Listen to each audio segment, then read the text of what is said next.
বাংলাদেশে যা দেখছি আমরা কিছুদিন ধরে যে ভিডিওসগুলো আসছে, এটা সত্যি খুব দুঃখজনক। আমি একটা দেশের ব্যাপার, আমার মনে হয় না আমার বিশেষ কিছু বলা উচিত। এটুকু চাই যে বাংলাদেশে আবার শান্তি ফিরে আসুক, মানুষ যেন আবার শান্তিতে থাকতে পারে। এবং যেই বেশ কিছুদিন হলেও বাংলাদেশের সার্বিক অবস্থা খুব একটি ভালো নয়। পাশাপাশি কলকাতার অবস্থাও যেন থামছেই না উত্তেজনা। এই পরিস্থিতিতে মন্তব্য করলেন এবার ওপার বাংলার সুপারস্টার দীপক কুমার দেব।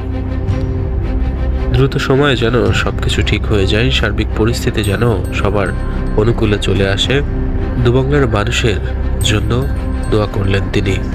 আর সে কিছুদিন পরেই দেবের দুটি ছবি মুক্তি পাবে, সে বিষয়েও তিনি অনেক কথাই বলেছেন। তবে সবকিছুর মূলে ছিল তার দুবাংলার সার্বিক পরিস্থিতি খুব দ্রুতই যেন ঠিক হয়ে যায়। সবার জন্য শুভকামনা, সবার জন্যই মঙ্গল কামনা করেছেন তিনি। দেব বরাবরই সবার ভালোবাসায় সিক্ত হতেই বেশি পছন্দ করেন, তাই তো দুবাংলার বাঙালিদের জন্য তিনি বারবার বলে যাচ্ছেন যেন খুব দ্রুত সময়ে সবকিছু ঠিক হয়ে যায়, পূর্বের অবস্থায় ফিরে আসে।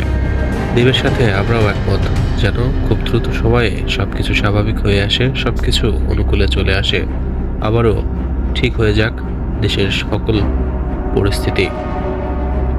দর্শক, আপনি কি চান অবশ্যই কমেন্টস করে লিখতে ভুলবেন না। ধন্যবাদ।